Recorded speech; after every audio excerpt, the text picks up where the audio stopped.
Bonjour, je vais vous présenter un projet mais aussi une agence. Et Tartare Lab, c'est une agence d'architecture bordelaise qui naît de la rencontre de deux architectes. Et Andrea Vigrino et moi-même, Rocío Souto. C'est après plusieurs années de collaboration qu'on se rend compte de que la vision qu'on a de l'architecture et du métier, c'est très proche. Et c'est une vision qui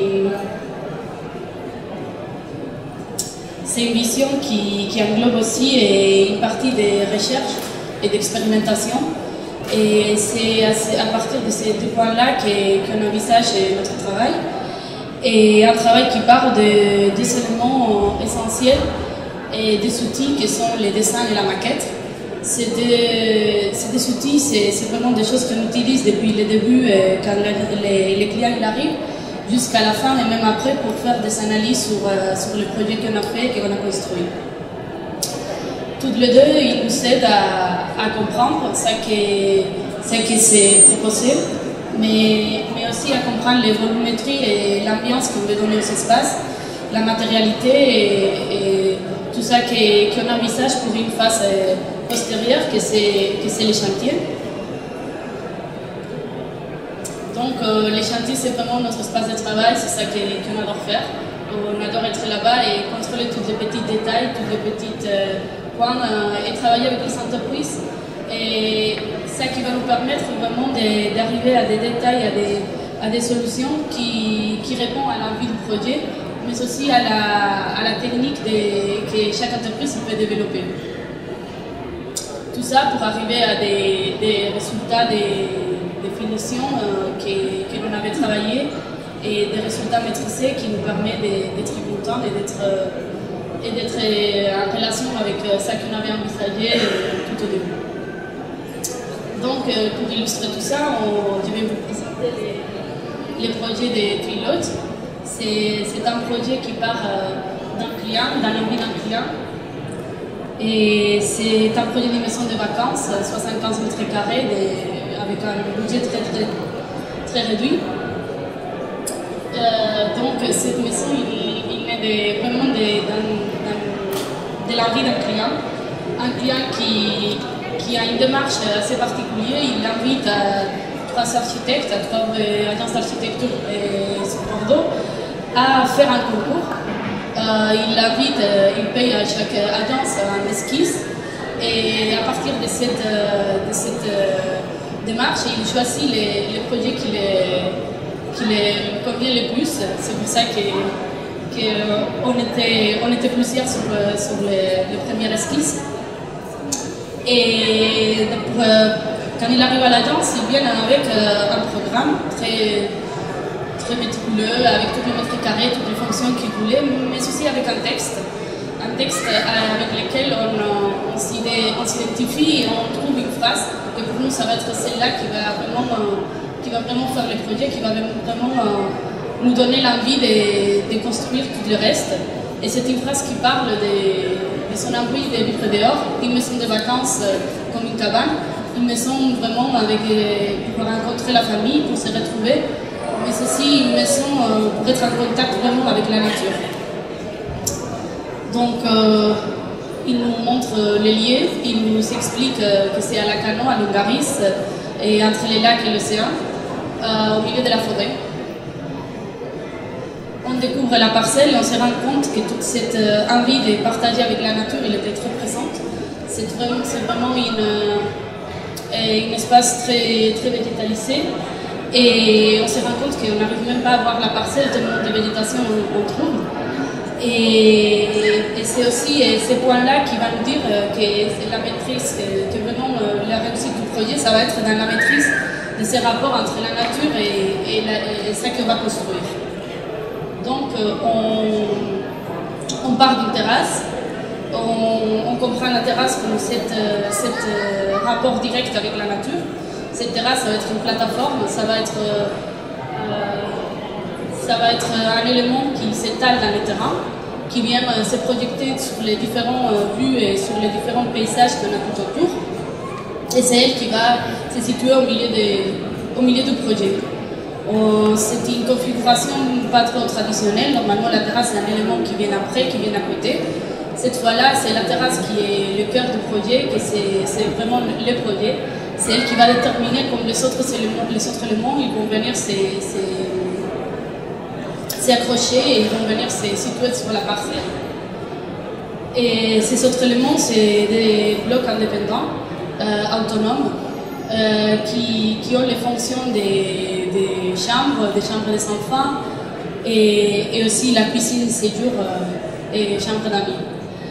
Le fait d'avoir séparé en trois les fonctions nous permet une utilisation qui s'adapte aux besoins. S'il y a juste les parents qui vont le week-end, ils vont ouvrir peut-être juste 2 blocs. S'il y a les enfants, ils vont ouvrir les 3. S'ils vont juste pour manger un jour, ils vont ouvrir juste 1. Et ces éléments, ils sont aussi en rapport avec ce paysage. Cette fois-là, les rapports, au contraire qu'avec la terrasse, on était vraiment dans la forêt, on se sentait vraiment en contact direct. Cette fois-ci, on va voir des encadrages et des morceaux de paysage qu'on choisit et avec lesquels on donne les différentes visions depuis les pièces vers l'extérieur. Et ça qui fait que chaque module il est orienté vers un côté.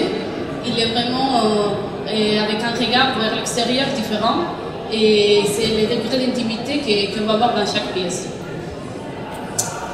Et cette plateforme qu'on voyait et cette terrasse, elle est surélevée, ce qui permet de mettre la cave au bas et pour ranger tout le mobilier et d'été pendant l'hiver. Le fait qu'elle soit surélevée, ça oblige à avoir des autres éléments qui sont la rampe et les escaliers. C'est 3 éléments qui sont différents et que c'est cette accroche qu'on a par rapport au terrain. Le terrain, il ne vient pas s'adapter à la terrasse. C'est vraiment ces éléments qui vont l'accrocher.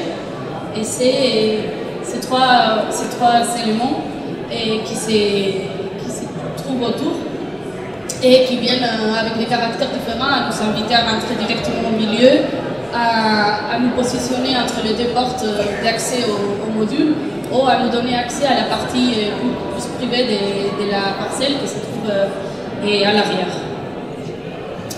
Toute cette partie théorique du projet, il se voit construite. Et c'est vraiment là où est-ce qu'on va vérifier que tout ça qu'on avait évoqué au début, il est vrai. Donc on commence par le débroussaillage, on retrouve le vrai terrain, cette végétation qui nous empêchait vraiment de regarder et d'avoir la vision d'ensemble. Et on commence tout de suite à construire la terrasse. On parlait que la terrasse était l'élément qui venait déterminer comme les autres blocs ils allaient se positionner. Donc c'est elle qui doit s'installer d'abord sur la parcelle. C'est elle la première à être construite. C'est une terrasse, même si le projet était avec un budget réduit, on a voulu utiliser du chêne et des poutres de chêne massif pour faire la terrasse parce que c'était vraiment l'élément qu'on trouvait que c'était le plus important, donc où est-ce qu'on devait mettre plus d'efforts économiques et des matériaux. C'est pour ça qu'il apparaît aussi des plans très détaillés sur comment on va mettre les poutres pour pouvoir économiser au maximum la construction. Au même moment qu'on a la terrasse qui s'installe, on a les volumes qui commencent à se construire chez l'entreprise de construction. C'est de la préfabrication, on construit tous les volumes avec l'intégration des réseaux et des bardages, d'isolation et des doublages et chez l'entreprise. C'était la chance d'avoir travaillé avec une entreprise qui incorpore tous les corps d'État et qui nous permet de vraiment d'être arrivé à faire un travail tout de préfabrication et arriver à la parcelle juste avec quelques jours pour assembler les différents éléments et monter la maison. Ça qui permet une économie de temps et des contrôles plus des intempéries et d'installation sur les chantiers et dans la parcelle. ça, pour arriver à tout ça, il a fallu travailler avec l'entreprise, tout ça que vous voyez, les rapports entre son savoir-faire et les détails que l'on veut. Et donc, c'est tous des plans techniques, tous les points d'accroche qu'on a étudiés et on a travaillé avec eux pour pouvoir vraiment arriver à avoir cette finition qu'on a envisagée et pour pouvoir maîtriser tous les points qui après ils vont être plus compliqués à l'heure de la mettre en œuvre. Les clients, il a aussi demandé la construction d'un mobilier qu'on décide aussi en relation avec l'entreprise de construction parce qu'ils ne savaient pas de menuisier dans l'entreprise. Donc c'est les charpentiers qui vont suivre nos plans et qui vont fabriquer tout le mobilier qui va avec le projet. Et finalement, on a fait les choix des matériaux. C'est un choix très soigné, c'est un choix très recherché. Et on a mis beaucoup de glace pour les bardages et du chêne pour la terrasse, des matériaux qui ne vont pas être traités et d'une façon volontaire pour pouvoir qu'ils vieillissent dans le temps et qu'ils retrouvent cette couleur gris que vous trouvez dans les bois, dans la forêt qu'on avait au début du projet. Donc, toute cette volonté de s'intégrer dans les paysages. Cette photo, je l'ai prise la semaine dernière pour pouvoir vous montrer comment est la maison aujourd'hui. Et après 200 et quelques, dès qu'on l'a rendu au client, la maison continue à s'intégrer dans les paysages, il continue à vieillir et on est rassuré de cette choix qu'on avait fait au début. Et c'est vraiment tous ces mots qu'on avait mis sur le papier de comment on voulait la maison, comment on voulait qu'elle soit intégrée et qu'on les retrouve là et qu'on se rend compte que la végétation elle a commencé vraiment à intégrer cette construction. Et merci beaucoup.